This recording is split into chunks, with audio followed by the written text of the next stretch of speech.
What's up, everybody? Welcome into another YouTube live show tonight. I am John Kurtz. Today, another pretty loaded show. I'd say it's been a fairly busy week of news and notes surrounding conference realignment, the Big 12 and the Pac 12 specifically.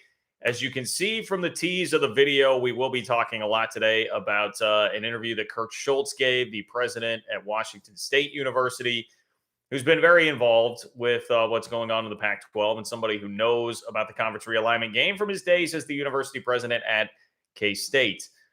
But what he revealed in a university produced piece that was then picked up by John Wilner, I think is one of the more interesting things we've heard in a long time about the Pac 12's media deal and where it's at, and specifically where it's at, because his explanation that he threw out here was basically as to why the Pac 12 has not had one yet, why this is taking so long. And if you take it at face value, if you believe it, if you think it's true, it is a much more flattering sort of explanation for the Pac 12, or certainly a much more optimism invoking explanation for the Pac 12, if once again it is true. But that, as always, is the question here with these Pac 12 leaders who have kind of bumbled around with this stuff and their timing and all of that. And we did get an update on timing as well from Schultz here too. So there is a lot to get into as far as that goes. I realized I had pretty much the entire show sketched out and ready to go before I even had put in the latest article from The Athletic that had Big 12 country completely united in getting after David Ubben from The Athletic, who is a guy that, by the way, I really like and respect a lot. He used to run the Big 12 blog back in the day. But I just don't know where this article was kind of a mess. It was very much in the same vein to me as the TV numbers article from Stuart Mandel back in like July or August of 2021 that we were all mad at for a very long time, and that Sam Bradshaw had to come in and basically set the record straight on. We got another one of those sort of articles, so we will talk about that. 365 Sports Crew did a great job in getting Dennis Dodd for an interview in the midst of the back and forth between Dodd and reporters from The Athletic and Sports Illustrated's Ross Dellinger, where there's dispute over whether or not ESPN is still involved with the Pac-12 as a potential Tier 1 partner here. Dodd backed up his comments, and I want to talk about what he had to say to the 365 Sports Crew as well. As that, we can call it a debate. That debate still continues to simmer a little bit, and I feel like I'm missing one other bigger story. Oh, hey, how about, we're talking Big 12 here, right? How would you feel if that had a different name? How would you feel if the Big 12 decided to swap its name out? That's something apparently the league is open to. So I guess that can be a theme of the show here today. If you have ideas for a name change for the conference, you can lay those out. I would say I'm not crazy about the idea on its surface, and I can explain to you later on why that would be. But if you were going to change it, it would have to be the Endeavor 16, right? That was my idea, like the E16, the Endeavor 16. And you could just roll with it like that, maybe like a nod to Karen in the logo, something like that. By the way, all hail Overlord Karen. Thank you for the paychecks as always. That would be my suggestion for a name change. But hey, if you guys want to contribute with that, I am open to the idea. The Bigger 10, that's a pretty good one. Browns and Beers. Just happened to catch that. We do have, if you guys are interested in an actual football conversation, we do have Big 12 win total over-unders that were released by DraftKings, which are pretty interesting. I would say pretty interesting. One thing that stands out, way too high on Texas. Once again, yet again, shocker. I know you guys will be stunned to find that out, but Vegas higher on Texas than I think most of us would be. Probably because they know they can get some suckers in on this, right? I mean, that's a part of it. They're trying to make money, not necessarily accurately predict things. But that's what I've got for you today. I saw someone mention a hat hair. It's actually not hat hair today. This is just like John is exhausted and running on fumes hair because I flew back from Chicago at like my flight was at 6:05 this morning. So that meant like a 3:45 wake up call. So I'm running on like 2 hours of sleep. It's been a long day, but hey, it was worth it.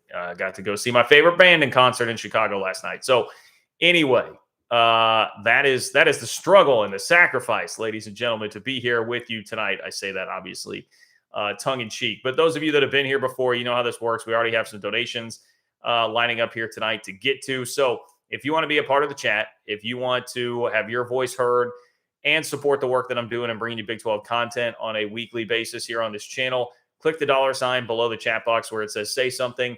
You can make a donation. It will pin your chat up to the top for me. Guarantees that it makes it on the show here tonight. That is the way to ask your question or comment.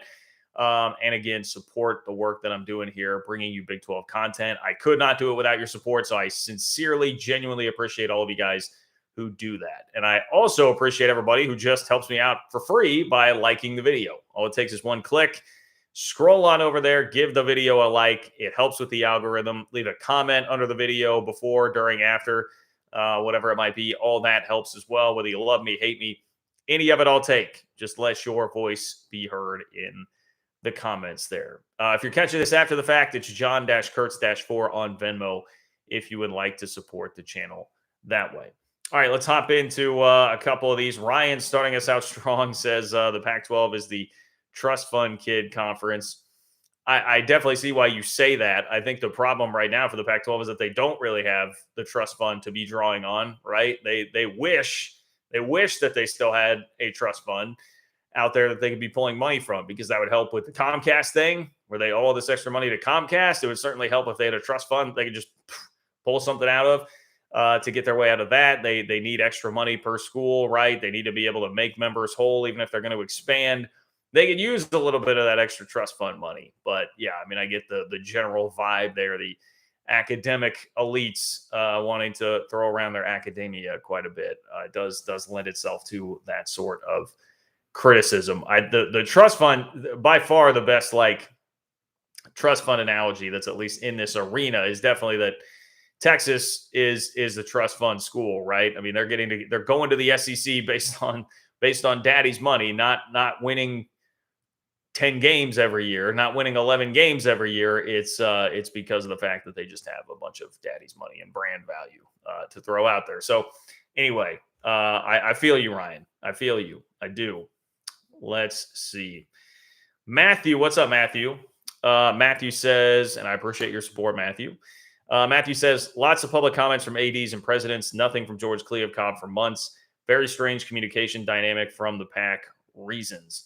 It's a good question and a very fair question. That has definitely been the general attitude and tone set by Kliavkoff this whole time. He has not wanted to venture much into this, except I will say the part that is the most strange about it, Matthew, to me, is that while maintaining this vibe and aura of not going to speak about anything, going to be very silent, going to keep this under wraps. The few times that Kliavkoff has come out to speak, which have generally been at like football and basketball media days, and I think he did do the like Wilner and Canzano's podcast once. It's been very few and far between. But when he has come out and said things, he gets like frustrated and uppity and angry and says stupid things. Like obviously hey, we haven't decided if we're done shopping there or not. That comment I'm paraphrasing, but that comment that was levied at the Big 12, which was a while back, that it's been a while ago now that we got that comment from him, but it was in the midst of all the speculation of the Big 12 perhaps taking four corner schools. He said, well, hey, we're not sure if we're done shopping there yet or not, right? Firing back a clearly ludicrous comment, because nobody at this point would leave the Big 12 to go to the Pac-12. The other one, and the worst one, the more damning one to me that was way more ridiculous, was him getting very upset about the financial gap growing between the Big Ten, the SEC, and everybody else. And this, I believe, was more like right in light of UCLA when he was trying to claim, well, I mean, that's one thing we could identify too as being pretty ridiculous, trying to throw out there a theory, crackpot theory, as to how UCLA is actually going to be losing money or breaking even, like the same amount of money by going to the Big Ten as they are to the Pac-12, when he can't even put a media deal on the table right now. But beyond that, it was the comment that, hey, we will catch the Big Ten and the SEC financially at some point. Like, no, that obviously clearly is not and never was going to happen. And those are the messages that he has chosen to send when he has actually jumped out there with a comment. So like, that's the part that I don't get. If you're going to be, to quote Lil Wayne, I believe it's Lil Wayne, real G's move in silence like lasagna.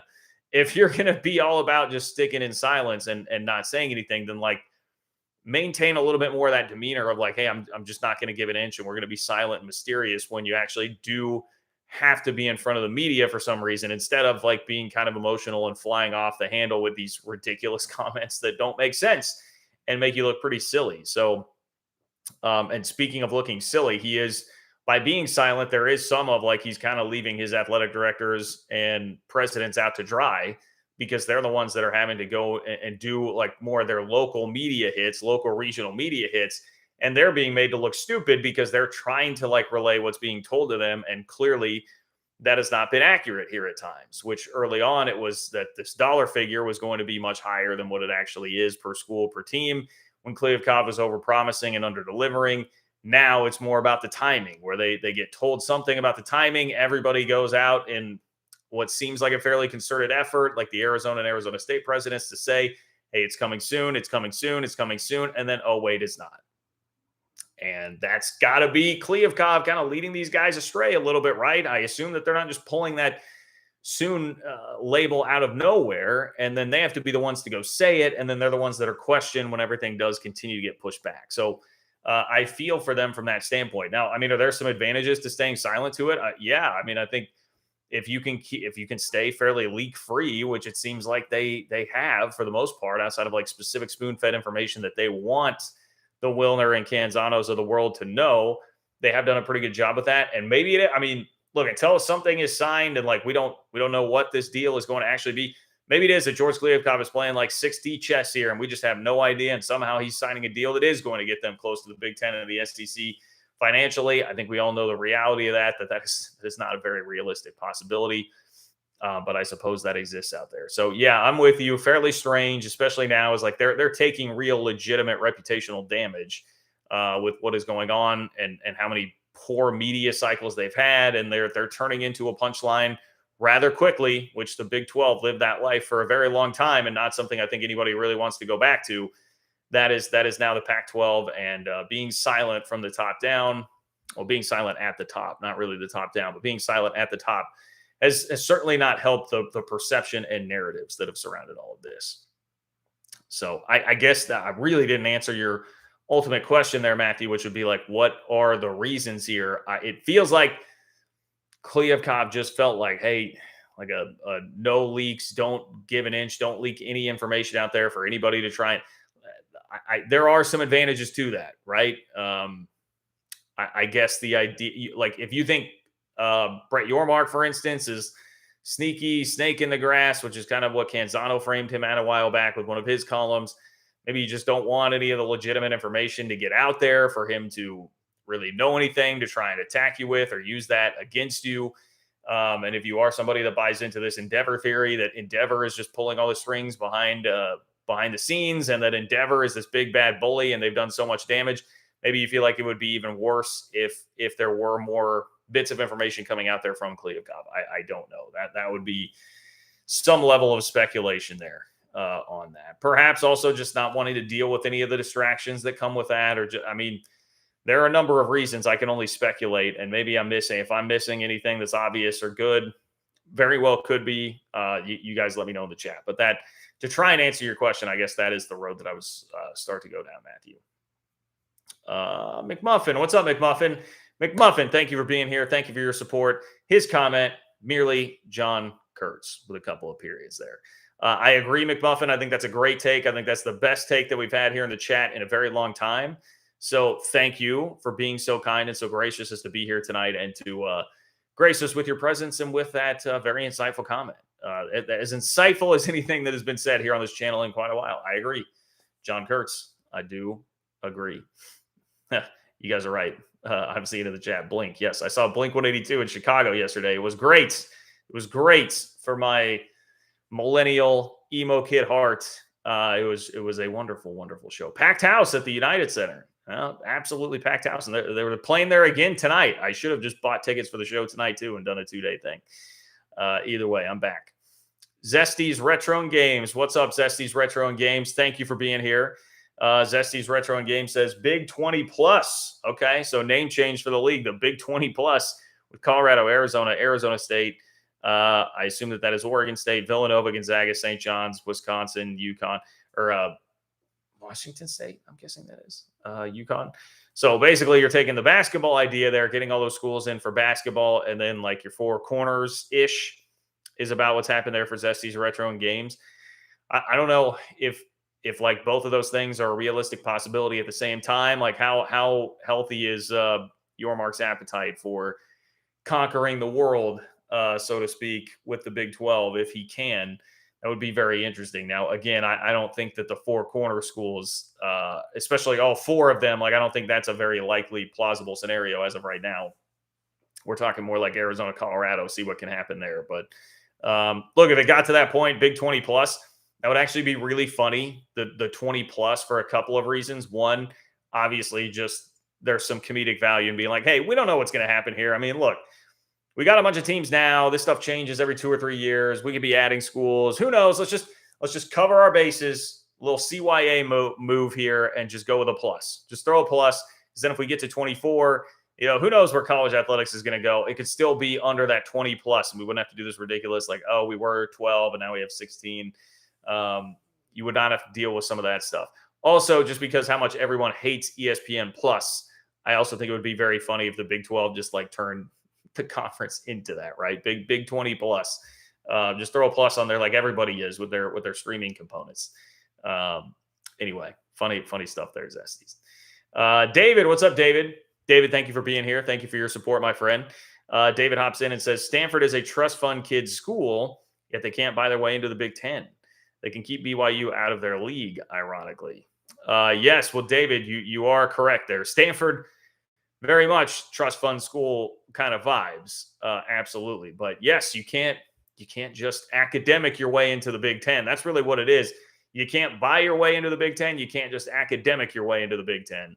I guess theoretically, if Stanford wanted to buy their way into the Big Ten, they would have to be taking little enough or throwing enough money out there to everybody else to be making them whole on a year-by-year basis. Maybe they could take some of their massive endowment and do that. I don't know. But yeah, that would be, I mean, I'm being fairly facetious there going along those lines, but that would be about the only way that you could actually legitimately do that. So yeah, tough realities there. Although I don't know how much Stanford really cares, to be honest. They obviously care about the academics more than about anybody in the country. They're already kind of getting left behind in the football game because with the transfer portal and NIL, like all that stuff makes it really, really tough for them. It's hard for them to accept transfers because of the academic requirements of the school. Like they appear to be kind of getting left behind in this anyway. And obviously they do not have the strongest, most passionate fan base. So I just don't know how much Stanford really, truly cares. But yeah, your points do stand there, David. Your points definitely do stand. Where'd Neilio go? What's up, Neilio? Neilio in the house. Thank you for being here, my friend. Neilio says, hey, John, love your show. Great job as usual. Keep it up, my friend. Hey, thank you, Neilio. Appreciate you, man. Great to hear from you. Great to hear from you and see you in here. All right, I see a couple R-Web, Cougar Tracks, Colson, Daniel, Matthew. I see a lot of you guys in here. I want to make sure we're like 20 minutes in here. I want to make sure that I get to the story. The story about Kirk Schultz. I'm seeing you guys tell me that a Chris Kleiman extension has been announced as well. I've been hearing that was likely to come out pretty soon. I will have to catch up on that here after the show. It was just a matter of time on that front. But here are the comments from Washington State University President Kirk Schultz. Okay. So I listened to this. Dennis Dodd, actually, of all people, who I think has been pretty reasonable and respectful after his report got kind of panned by The Athletic and Sports Illustrated. He's come back. He did the interview on 365 Sports. He gave credit to John Wilner for finding these comments from Kirk Schultz. He tweeted out a link to the video of Kirk Schultz saying what he did here about the Pac-12 media deal. He is at least making an attempt. If you don't believe like that everything has been totally sincere from him, and he's certainly making an attempt to make it appear that way. And I think this is how a lot of it comes across. Like, I feel like this happens to me sometimes, and I do it to myself with Twitter. I do get that.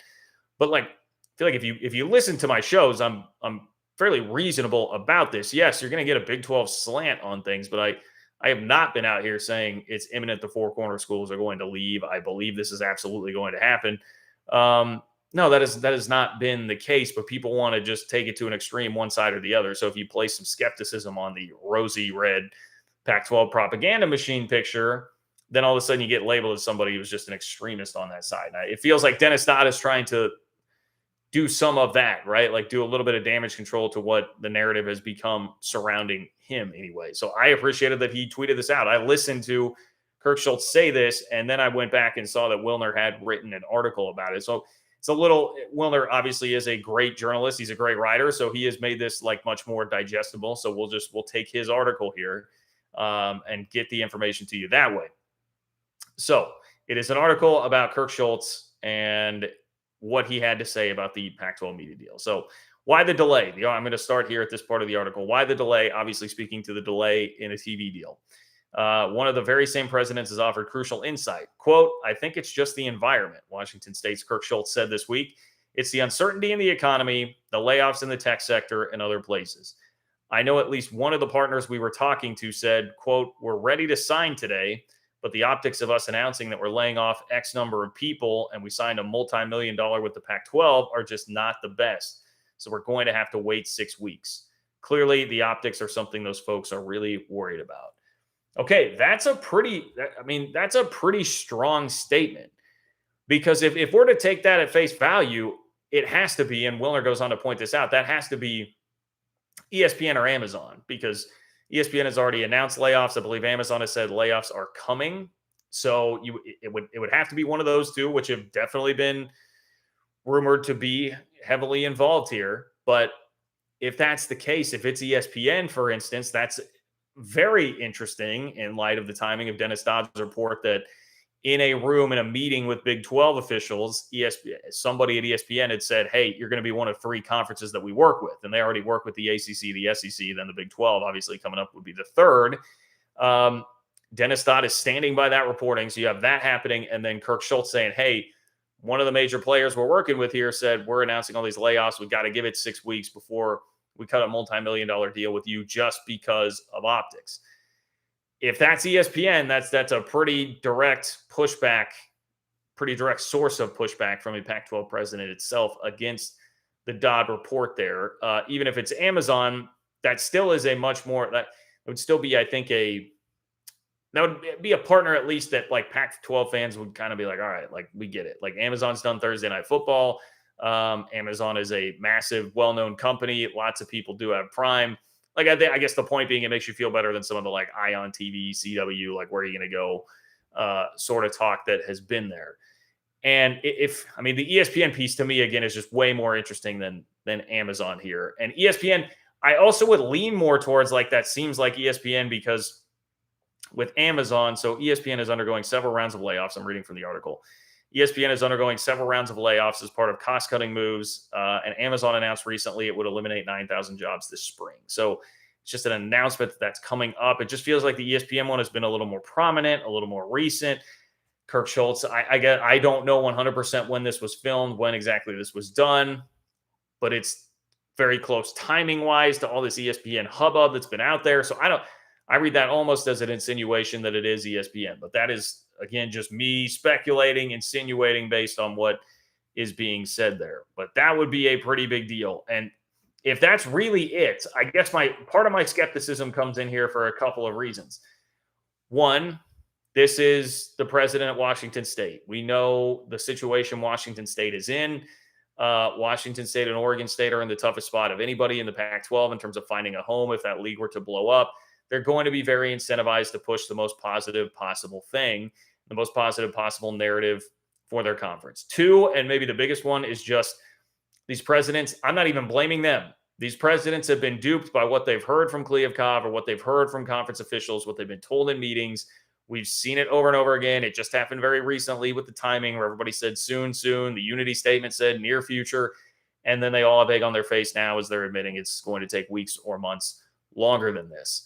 So it's really those reasons why I have a little bit of skepticism here. The final would just be that if that is true, and you've already had presidents out here talking, I just wonder why there wouldn't have been more of a rush to get that information out there. And I say that understanding that there's an element here of like protect your, in this case, we'll say source, but like protect the entity that you're working with here. If that's something they said, it's probably not something that they really want out there publicly right now. So like I get that, I guess, but just the more this drags on, the more, we weren't even talking about just fan frustration there for a minute. There was lots of smoke about Colorado, and then they had their regents meeting, and it sounds like they've kind of extended the clock here on Kliavkov.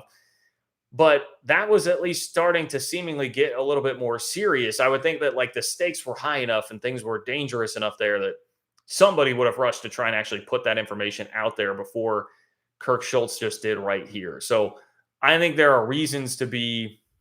I'm just going to stay fairly neutral in this and take it, just treat it for what it is. Like this is a statement from somebody in Pac-12 leadership, understanding that Pac-12 leaders have been wrong and incorrect based on things that they have been told, that they are hearing from higher up. They have been wrong in these situations before. They have had egg on their face in their situations before. So take it with a grain of salt, I guess, is part of the reason here. But at the same time, that would explain timeline wise if it's like, hey, we've been getting fairly close on something, and then we just announced this massive round of layoffs. And so now we have to be like, hey, I know we were close, guys, but we really need to just give it 6 weeks now because of all of this. I could see how that would, like, timing wise, actually roll out to be a fairly plausible explanation. So I'm not totally writing this off either. I just think it's a piece of information that needs to be evaluated. And like nobody in this scenario has come across with any kind of great track record to be able to like 100% believe them here. Like anything that gets reported is immediately reported the opposite way by the other side. Like we've just seen this too many times in this whole war that I think you have to meet it with some skepticism, but also not completely dismiss it. I think that is the only fair way to handle these comments. Someone asked earlier about, Kliavkov being silent, and maybe that's a part of it. If you really do feel like you were close on a deal, you've got a deal with ESPN locked up, maybe just being silent here is the move, especially if you're kind of covering for them.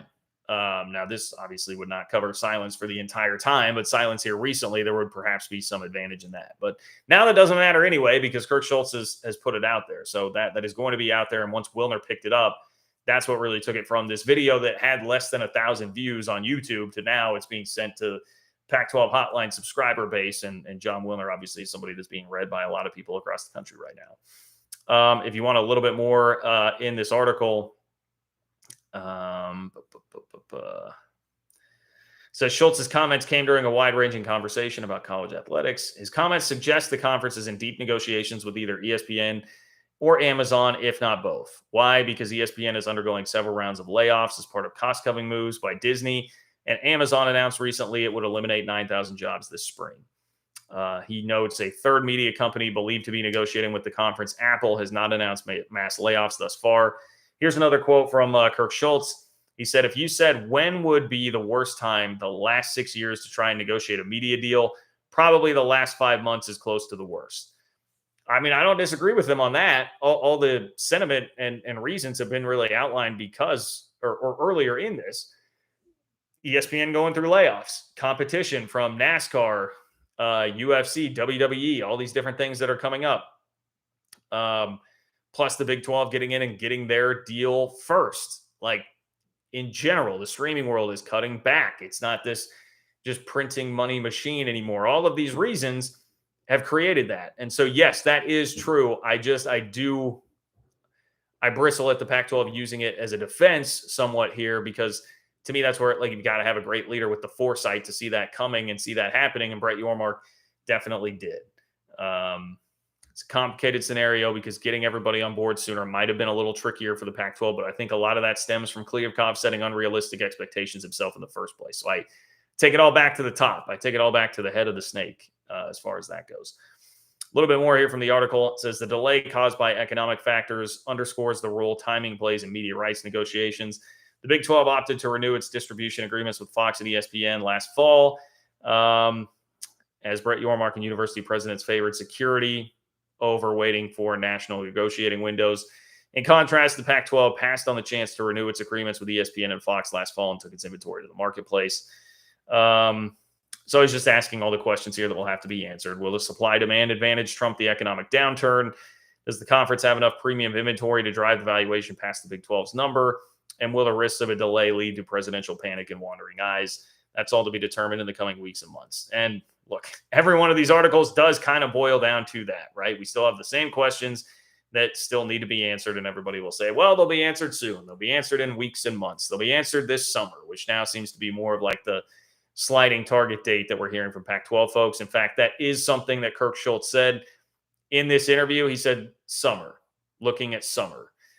So that seems to be the expectation right now.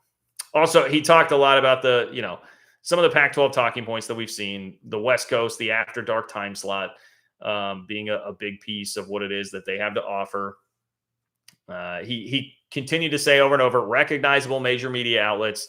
He's clearly aware of how that narrative has gotten away from them with the CW and ION and USA and some of these other networks mentioned, saying recognizable major media outlets we've continued to have conversations with. And he talked more about it being a blend of streaming and linear and why streaming is important. The rest of it, I would say, fairly standard Pac-12 talking points, which is the rest of what we got out of Washington State President Kirk Schultz in that interview. R-Web, what's up, R-Web? R-Web says Pac-12 presidents have muted George. I suspect. I probably would, or at least I would certainly be raising more questions and or just, hey, I'll take what you say, I'll file it away, but I'm not going to go operate my public comments based on what it is that you're saying. I would certainly have tried to learn my lesson a little bit about that now, based on how this whole thing has gone. Because once again, like you can rail on the Pac-12 presidents and athletic directors if you want. I tend to almost feel bad for them because the way that this has been handled and the way it's all gone down, it is that they've been the ones to have to sort of take the arrows publicly and have their comments turn back on them looking bad when they've been incorrect about the timing of everything. But that's pretty good, R-Web. Maybe they've just got like the group chat. You can mute notifications on the group chat. Just go mute those notifications on the old Pac-12 group chat. Check in on it every once in a while just to see what George has been saying, but you're not living and dying by it anymore. Cougar Tracks. What's up, Cougar Tracks? Thank you for being here. Thank you for your support of the channel as always.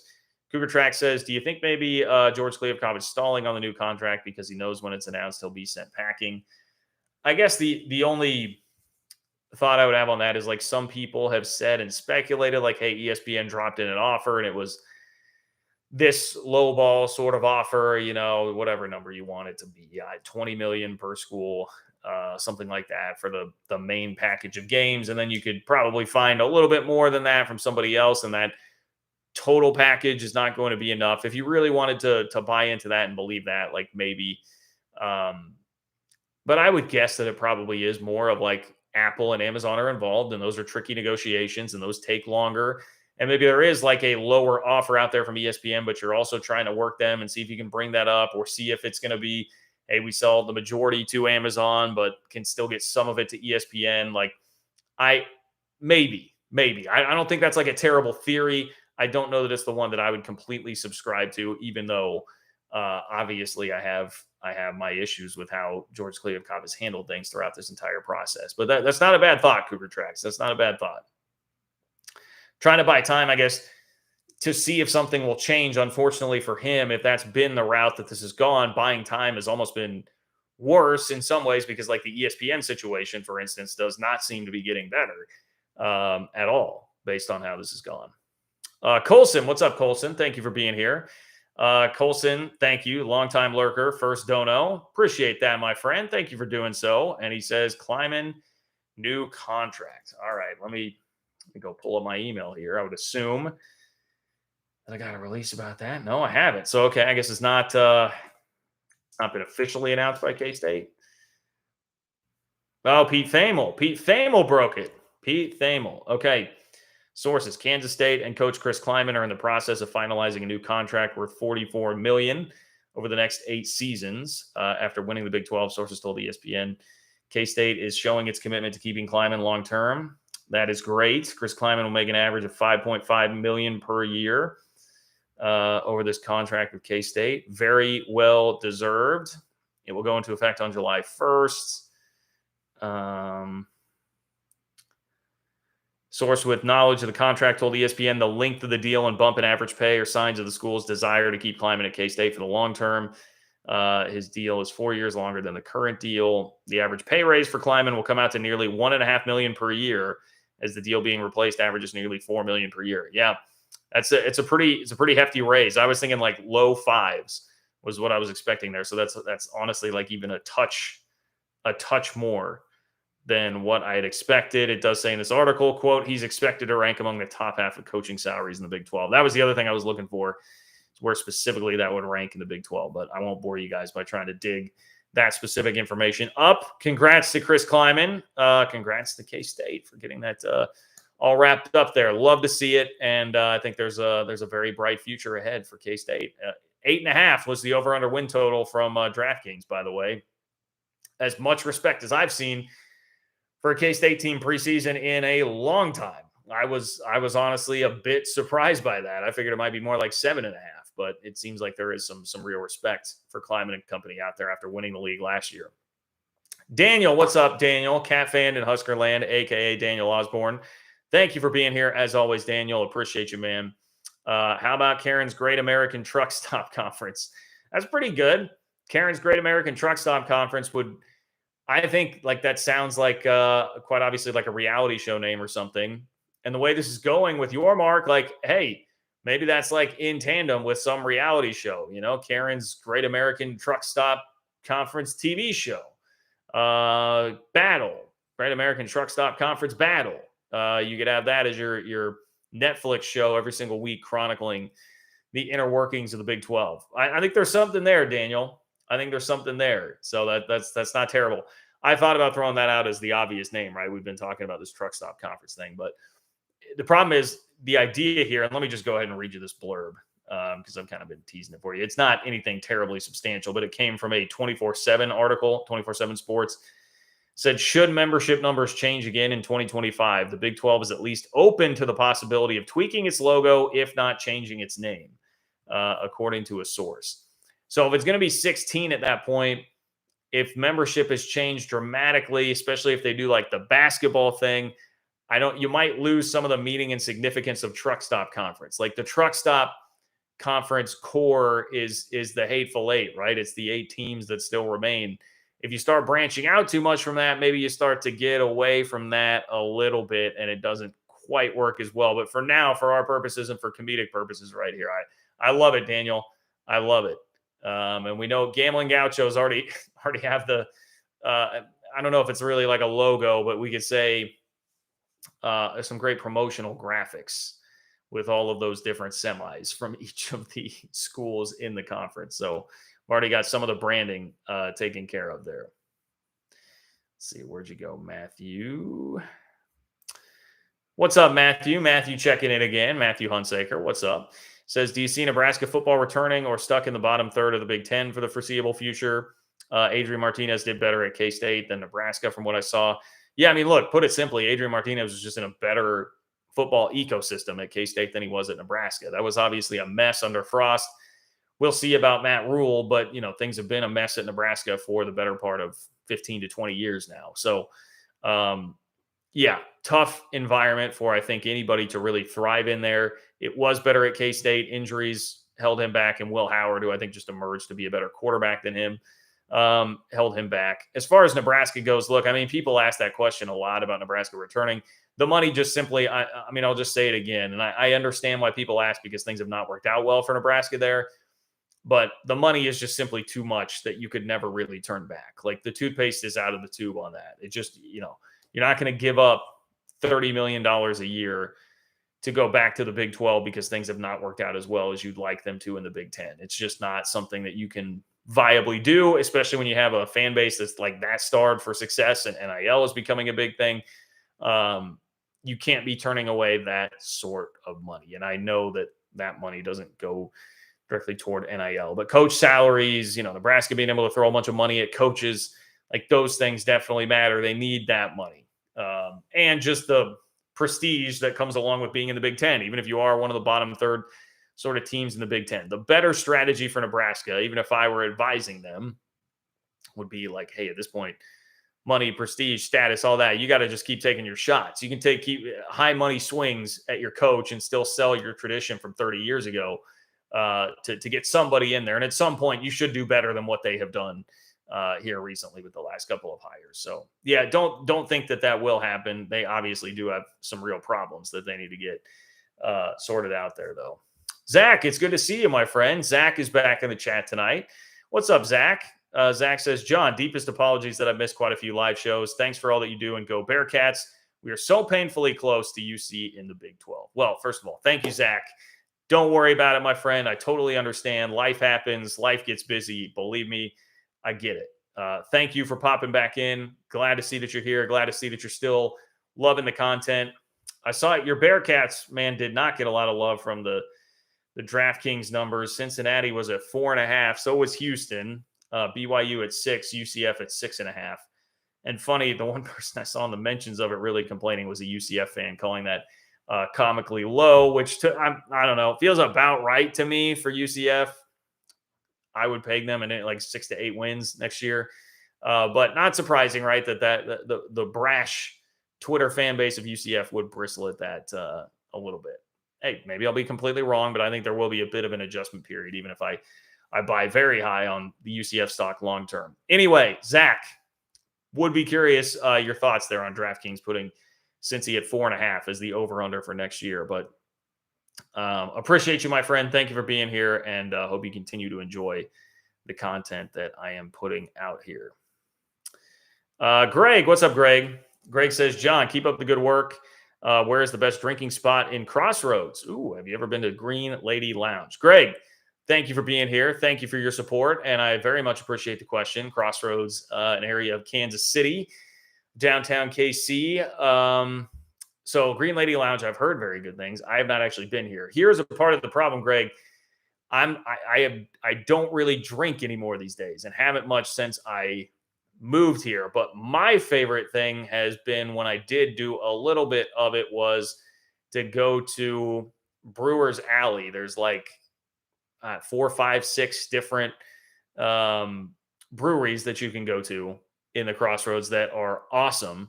And that to me is like, that is where I would be spending a lot of my time if I were still on that path. Tom's Town is also pretty cool if you want like a fancy sort of cocktail kind of vibe. But I guess I say this to say I'm kind of the wrong guy to ask because I'm not out there doing it on a regular basis. But you also, the other thing I would tell you is you can't really go wrong with about anywhere around here. They are very cool spots. It's a very cool area. So my suggestion would just be to try out a couple of them. Like, go try out a couple of them you've heard are good and go see what you think, because there are so many awesome spots around here. So that's my suggestion. That's my advice. Lifted Spirits, that's another cool one if you're more into like cocktail sort of vibe. There's a bunch. You can hit me up on Twitter too, Greg, at @JLKurtz, if you have further questions. But thank you for the support, Greg, and everybody who's hopping in with the donations tonight. Matthew, once again. What's up, Matthew? Matthew, thank you for your support tonight. Matthew says, with off-season basketball roster changes, what are your odds both KU and K-State make it to at least the Elite Eight next year? Self-landing big man Dickinson. Well, it's just hard to project NCAA tournament stuff because it's such a crapshoot, so much dependent on matchups, and we see more upsets than ever now this year or these days. But I think they will both be – I think both will be in the top 3 or 4 of the Big 12 for sure. I mean, I think Kansas has to be your preseason favorite, but they basically – I just think they should be every single year until they go a long stretch of time without winning the league because of Bill Self. I mean, that's really like the difference. You can just give him whatever talent collection of players. He's going to do something with them. I mean, I know Hunter Dickinson, it felt to me like the hype on him got a little bit out of control based on who he was, how long it was taking, the fact that he was the number 1 guy and it drug on for a really long time. I just kind of look at it like, hey, Kansas has good players. They always have good players. I don't think Hunter Dickinson is some guy that is well above what they typically have there on a year-to-year basis. So that's another great basketball player that they're going to have. That's what Kansas does. K-State landing Tyler Perry with Naquan Tomlin coming back. I still think there's a chance that Keontae Johnson comes back. So there's a lot more to be sorted out with the K-State roster as of right now. But again, I think Jerome Tang is that special of a coach. And he's got Tyler Perry, who was a stud last year. He's got Tomlin, who I think can develop into a stud and an NBA player. I think there's enough there to work with. Also, a very good incoming recruiting class. So I think they'll both be top 3 or 4 in the Big 12. Let's say that. That's how I would answer that, as opposed to like NCAA tournament. David Z. David Z again, DAVOD, not telling me how his name is actually it's pronounced, but my name isn't David, leading it off again. All right, David. David says, hello, Kurtz. My name isn't David. It's been a bit since I got a live show. Just want to show some love, appreciation for the content. Go Cyclones. Well, thank you, sir. Thank you for being here. Has been a minute, it feels like, since I've seen you in here. So I'm glad to have you here and happy for the support tonight. Thank you, my friend. As always, maybe one day we'll get to that name. Maybe one day we will get to that name. Appreciate it, though, my friend. Lewis. What's up, Lewis? Louise? I always feel like I get that wrong. Lewis Doe. Thank you, first of all, for being here. Thank you for the donation. And thank you for your support of the channel. Lewis says, sorry, join, not sure what you've covered. Spanish language inroads is why the Big 12 and your mark went with Latin America. BYU's been a decade on BYU TV. Build it and they'll come. Yeah, we talked a little bit about this last time, Lewis. There was a pretty good discussion, if you did happen to miss it, from the last YouTube live show about the Mexico thing. And yeah, that had been pointed out by a lot of people that I really appreciated, that BYU has connections with the LDS Church throughout Mexico, and that there are a 7-figure amount of LDS members in Mexico. You've got Houston that's very close. You've got Texas Tech that's very close. UCF is also a Hispanic serving institution. I forget what the acronym was for that someone had pointed out to me. Like, you have a lot more reason. Plus, if Arizona and or Arizona State are ever going to be a part of this conference, that's another piece that becomes closer to Mexico, another piece of the conference. So you combine that with a market that folks will tell you is fairly hungry and has an appetite for American sports, like American football and basketball. Yes, it does make a lot of sense. So, all right, Lewis, jumping ahead to Juan. What's up, Juan? Man, we got all the old favorites in here. A lot of you guys that I feel like I haven't heard from for a minute. It's awesome to have all of you here in the chat tonight. What's up, Juan? Thank you for your support, my friend. Juan says, go Cougs. Clearly the Big Ten seems weak overall. So it's still the SEC versus all others. How does any conference, Big 12, beat the SEC going forward? Well, Juan, the way I've answered this, I feel like this is kind of hitting on something that I did talk a little bit about last time. And this was related to the Mexico discussion.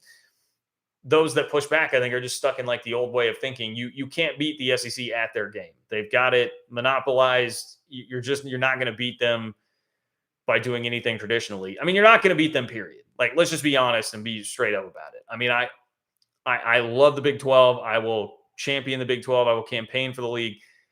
You're just, speaking of toothpaste being out of the tube, you're not going to catch up to the SEC. They are too far ahead. The money is too big of a deal. The power is too concentrated. Like, I don't see any way that it would ever happen. That's the difference between me and George Kliavkoff. Like, I would never go out there and say, hey, the Big 12 will get on their level.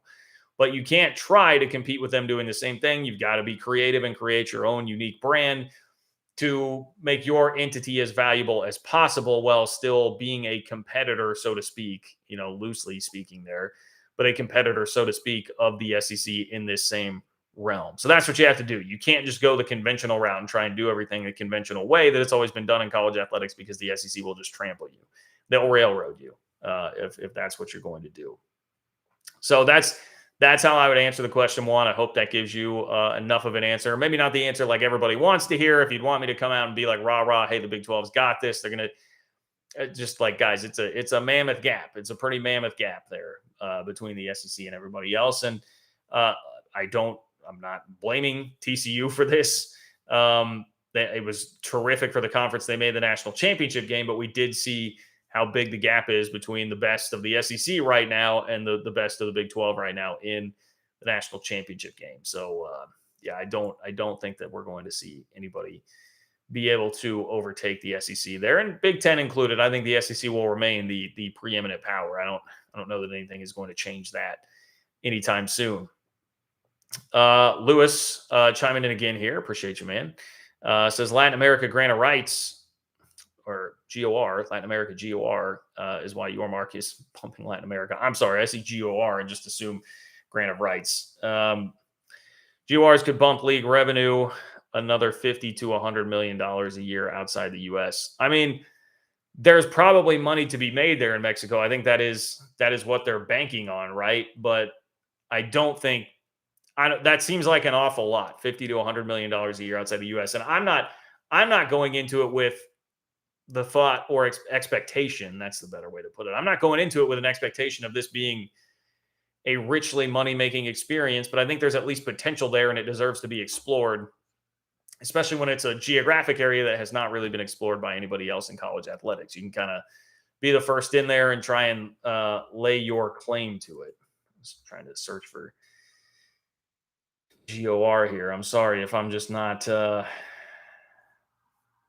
intelligent enough for this part of the discussion. I'm a sports guy, but fair point. I think the general point, like I agree with you on, it's like specifics of the money. I don't know. I am not smart enough to tell you how much money could actually be there to be made, but I do know that it is something. And if you can remember again what I talked about last time, like diversify your income streams here. If you've got your kind of traditional income stream with football media rights, you break out basketball and you can pick up an extra $5 to $10 million from that. And if there's a way to pick up an extra $5 million in Latin America for your school, well, now you're really starting to build something and you've created a significant extra chunk of change that you can get to your league. I think that's the path here, as opposed to one big giant pile of money that you're going to find in Mexico or Latin America. LA Horn Frog says, Karen told me to make a donation. Go Frogs. Hey, thank you, LA Horn Frog. All hail to Lord Karen. All hail. Hopefully you're getting that paycheck too, LA Horn Frog. Hopefully you're getting that paycheck too. Because it is fat. Business is a booming. Thanks to Big 12 Karen. Juan, do you think the 12-team playoff will bring more parity for college football playoff chances over time? Yes, I think it can. I think it should help a little bit in just getting more teams into the playoff, creating more moments for other schools that otherwise would not have had them. And then hopefully over time, when recruits see, hey, the ultimate prize is to get to the playoff, right? To have a chance to legitimately compete for a national championship. And if I see that year in, year out in the Big 12, I can do that. In the Pac-12, I can do that. In the ACC, I can do that. In every league, I can do that legitimately. Then hopefully that helps spread some of that talent out a little bit. And it doesn't get so cramped, because what you're having occur right now is that we've only had, I just read the number the other day. I mean, it's like in the teens, like 13, 14, 15, something like that. Schools that have made the playoff, then all the talent just rushes to those schools because they seem to be the only ones that realistically have a chance to make the national championship game. The idea here would be that hopefully with a 12-team playoff, knowing and showing that every league basically has some access to that can help over time diminish some of that. I don't know, again, that it's going to make like a massive, massive difference. And you're probably talking like long-term here, as opposed to something that'll just happen very fast. But yes, I do think that is a theory that I would subscribe to. I would like optimistically subscribe to a little bit, admitting that there is just some level of like a little bit of optimism with that. So anyway, that's where I'm at on it. One, that's where I'm at on it. Alan, what's up, Alan? Alan, thank you for being here, as always, my friend. Alan says, John, thanks for being the voice of the Big 12. Excited to have Hunter Dickinson at KU, who finishes at the bottom of the Big 12 football this season. Used to be us, Rock Chalk Jayhawk Alan.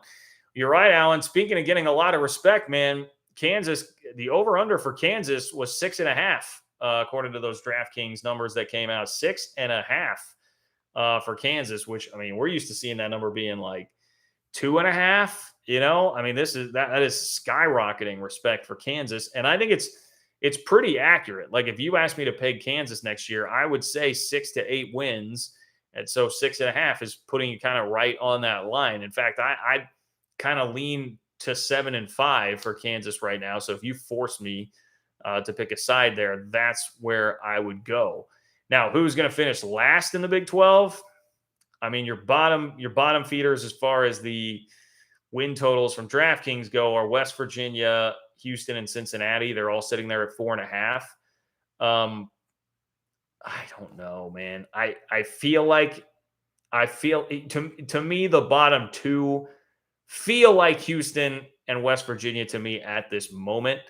And maybe if I'm going down that road, I would just give a slight edge to West Virginia not finishing as the last place team there, because they have been in this conference before, and I still wonder what kind of growing pains are going to be there for the newcomers that are heading into the league. That's my thought right now. But again, that is not, before everybody just freaks out and attacks me, like I'm not fully fleshed out on rosters and what people have coming back. And I'm just not, I'll be honest with you at this point on that. But yeah, I don't know. And I don't, West Virginia fans, maybe you can correct me if I'm wrong. I don't seem to be picking up on a lot of, optimism from West Virginia fans as of right now, at least just from the little bits and pieces that I see on Twitter about what the season is going to be like next year. But I could be wrong on that. I think last year we got a little crosswise when I saw one of the preseason over-unders, and I predicted less for West Virginia than you guys were anticipating that I would. We got a little sideways there for a minute. Tons of respect, and I see even Juan saying dead last. Like, Juan, it's just you have a lot of teams that are kind of in a very similar area. Like, do I think that Houston is like by far worst team in the league? No, I don't at all. I don't think that there is one team that's like by far worst in the league. And so and if you look at these win totals, like everything is bunched up between, you have Oklahoma and Texas at 9.5, which Oklahoma, okay, fine. I can understand giving them a little bit of credibility for the last 20 years, even after a down year last year. Texas, these are regular season win totals. Texas has not won 10 games in a regular season in 13 years. So if you took that over-under win total for Texas at 9.5, and if you were betting on that every single year, you would have lost for the last 13 years. So I'm sorry. I'm not going to get on Texas over 9.5 wins. That is a pretty ridiculous premise there and kind of a non-starter for me. But everybody else, I'm just going to read, like Baylor 7.5, BYU 6, Cincy 4.5, Houston 4.5, Iowa State 5.5, Kansas 6.5, K-State 8.5, Oklahoma 9.5, Oklahoma State 6.5, TCU 7.5, Tech 7.5, UCF 6.5, West Virginia 4.5. Just a lot of teams that are in very similar spots. Not a lot to discern with there. Let's see. We got a couple more donations to get to here, and that will probably about wrap us up. I did not get into the David Ubben article. I've kind of sprinkled in the Dennis Dodd piece here. I think I've mainly gotten the point across on that. If you missed it, Dennis Dodd reported right before I was going on with the last live show midweek that the headline of the article was Pac-12's murky future finds shred of clarity with ESPN appearing out as an option for primary media rights. So he said that the Big 12 had been told internally, it had been insinuated to them by ESPN that the Pac-12 would not be linking up with ESPN for their tier 1 rights, that they could still be in play for a piece, like for the late night window, but not the main primary rights holder. Then we immediately got rebuttals from Ross Dellinger at Sports Illustrated and Nicole Auerbach of The Athletic. For instance, Dellinger's tweet said, a note from conference meetings in Scottsdale, ESPN remains in negotiations with the Pac-12 for its primary TV package. And then Dennis Dodd went on 365 Sports this week and said, quote, I've got tough skin. I stand by my reporting. And then speaking about the meeting, that was sourced to him, he said when that happened, some jaws dropped in that meeting. It was kind of a coded thing in that the ESPN executive didn't just come right out and say it. And that's where he didn't come right out and say, hey, we're done negotiating with them to be the primary rights holder. He said, you will be one of 3 conferences we're working with, leaving everybody to do the homework there and say, well, they've already got 2, and then we're going to be the 3rd. And those 2 are the ACC and the SEC. So that was kind of the update there. Maybe we can do a standalone video for the David Ubben stuff. And honestly, I'm waiting anxiously for, so David Ubben wrote a piece where basically he said, here's it. The Big 12 needs to recruit better if they're going to compete with the SEC and the Big 10.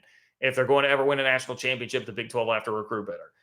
That's really the general idea of the story, and I don't really have too much of a problem with that, but it's the comparisons made to the Pac-12 and ACC in the league. the article goes down the road and teased in the tweets. The article teased like, hey, if the Big 12 wants to be more like the Pac 12 and ACC as opposed to the Mountain West or AAC, they're going to have to recruit better. That is a ridiculous notion. And that is complete crap because the Big 12 has been running laps around the Pac 12 and the ACC here the last few years. And I'm talking non-Oklahoma, Texas Big 12 has been running laps around those two the last few years without whatever recruiting improvement David Ubben is suggesting in said article. But I know I was going back and forth with some of the 365 guys.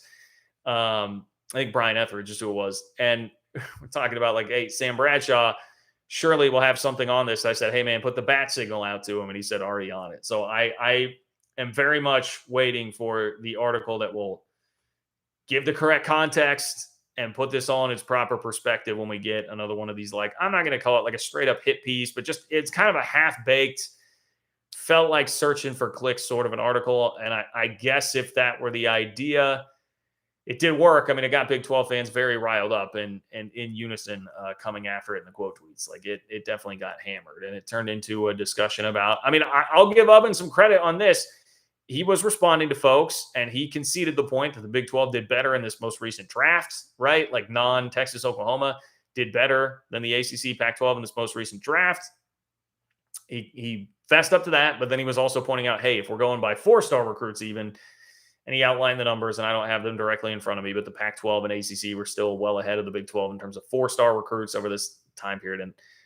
But again, the response to that is like, okay, that's great. The Big 12 has been in that hole, and they have still been winning at a much higher rate, both at a high level and as a conference average level than certainly what the Pac-12 has been, and most recently what the ACC has been, with Clemson slipping off the elite level just a bit the last few years. So anyway, maybe that video will facilitate a fuller deep dive here throughout the week. We shall see. Karsten, what's up, Karsten? Here's a first, guys. Karsten, thank you for being here. Thank you for supporting all the way from Germany. Karsten says, greetings from Germany, Bavaria. Kudos for your very interesting content, which I follow faithfully, notwithstanding the time difference. Keep up the great content. Go Cougs. All right. So we got a Coug fan out there in Germany. I love that. Karsten, Germany is maybe the highest on my list of places that I would like to visit next. So I got to make that happen sometime, man. Would love to get out there. Man, Germany, I'm jealous. Thank you for keeping up with the content, even with the time change. That's the beauty of YouTube. Obviously, you can catch this after the fact and don't have to worry about being there live, but it's awesome to get you in here for a live show. I very much appreciate you saying that. If you are, we've had Mexico now, we've got Germany. If you are outside of the country and you're here watching the show, please let me know where you're at. That is very, very cool. I love hearing that. Thank you, Karsten. Go Cougs. And appreciate your support. And thank you for letting me know about that. Very cool fact. Very, very cool fact that we got some listenership, some viewership out there in Germany. Juan says Houston should be dead last, man. Just being honest. All right. Okay. Sorry, Juan, that the Cougs, you're not super high there on what is going to happen. The other thing I think of with Houston is like Dana Holgorsen already was kind of sounding the alarm bells, and I get it. He's trying to get everybody at the university to make sure that they're serious about everything. But his comments about like, hey, we might not actually be ready for this. Like we might need to make sure that we are actually 100% ready for this. Kind of, to me, start like, okay, maybe he's not fully confident about what this first year in the Big 12 is going to look like. But Juan hopping in here again to his fellow Coug fan says, shout out to Karsten, a Coug fan all the way from Bavaria. I've been to Bavaria and I love it. I love the 1-liter beers. Yeah, I was about to be like, all I've got is this water next to me. I guess I could like raise my water glass and pretend it's like a Das Boot glass. That's what I think of when I think of Germany. Probably unfairly, but if anybody's seen the movie Beer Fest, I think of like Das Boot that they have from the movie Beer Fest. So anyway, maybe I'm dating myself a little bit with that reference too. But yes, Juan, appreciate you hopping in there with a donation to support the channel and support your fellow Coug friend, Karsten, who is checking in all the way from Bavaria. Super cool stuff tonight. Usual suspects back in the chat. We got Germany back in the chat. This has been great. Very energizing chat here tonight. And Matthew getting in before the buzzer, and he knows it too. Matthew says, buzzer beater chat. Keep it up, John, and looking forward to welcoming Bearcats to BYU's first home Big 12 conference game this fall. Enjoy Nippert in 16. There we go. Matthew is he'll be the greeting committee for you Bearcat fans for BYU's first Big 12 conference home game. I very much look forward to that as well. Look forward to watching that game. Look forward to seeing BYU and Cincinnati this season. And one thing that I've definitely learned over the last 2 years, paying more attention now to BYU, is that there is incredible hospitality there. And I'm sure that Cincinnati fans will find that out from Matthew and everybody else. All right, it's going to wrap it up for me, guys. I appreciate sincerely all of you being here. Super, super fun chat here tonight. Thank you to everybody who donated. If you want to support the channel and you are catching this after the fact, John-Kurtz-4 to support the channel on Venmo. Also, if you just like the video, that helps me. If you leave a comment on the video, that helps me, whether you love me, hate me, whatever. Make sure you're subscribed to the channel and make sure you click the bell so you get alerts every time I go live and every time I drop content. You'll stay completely up to date on what is going on with the Big 12, the Pac-12, and conference realignment. And hey, spread the word via social media, word of mouth, your friends, your family, whoever it might be that you think would be interested in Big 12 content and college football content and conference realignment content. Let them know about the channel, and let's continue to grow and grow this community that we have here. With that, I'm going to go get some rest, my friends, after a very long but fun weekend. Thank you for being here. Enjoy the rest of your Sunday and have a great start to your week. I'll talk to you soon.